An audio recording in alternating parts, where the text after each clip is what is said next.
What if I told you there's a group of humans that defies gods and demons? Would you believe it? Well, get ready to meet the Heroic Faction, an organization that redefines the limits of human power. Have you ever wondered how far humanity can go when challenged by the supernatural? It's in this scenario that the Heroic Faction emerges. Fascinating and controversial group that deserves our attention. Imagine a world where gods, demons, and dragons exist. Now, place in that same world a group of humans determined to face them. Sounds crazy, right? But that's exactly what the Heroic Faction proposes. Led by Cao Cao, a descendant of the famous Chinese strategist, the Heroic Faction is not just another group of rebels. They are bearers of sacred artifacts, demonic swords, and even Longinus, the most powerful weapons created by God. But what drives ordinary humans to venture into this dangerous world? The answer is simple and complex at the same time: to protect humanity. Their motto is clear: fight and defeat evil beings, like demons, fallen angels, and dragons that harm humans. However, things are not always black and white in the world of the Heroic Faction.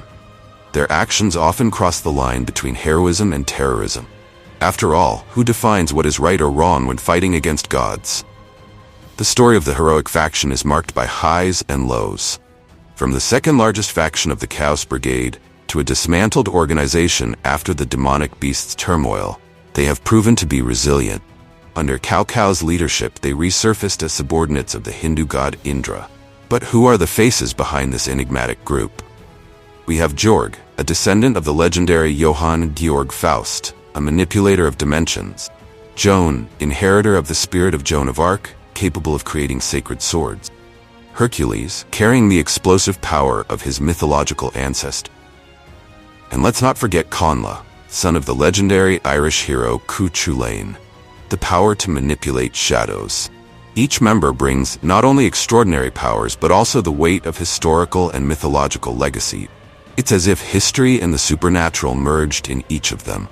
The journey of the Heroic Faction is full of twists. From antagonists to reluctant allies, they have faced gods, demons, and even the Hell Alliance. Their participation in defending Kyoto against Erebus shows how the lines between heroes and villains can be thin in this complex universe. But what truly defines the Heroic Faction? Are they the true protectors of humanity, or just another group of fanatics with powers beyond comprehension? The answer, as always, is not simple. As we explore the nuances of this group, we are forced to question our own notions of good and evil, of power and responsibility. After all, what would you do if you had the power to defy gods? The Heroic Faction reminds us that even in a world full of supernatural beings, humanity still has its place. They represent our tenacity, courage, and yes, sometimes our arrogance. While reflecting on the complexity of this group, we can't help but wonder, in a world where the divine and the profane mix, where do we draw the line between heroism and madness? The Heroic Faction challenges us to contemplate these difficult questions.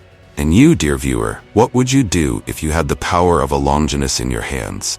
Would you fight against gods and demons, or would you seek a different path? As we conclude our journey through the history of the Heroic Faction, one final question haunts us. In a world where humans can defy gods, who truly holds the supreme power?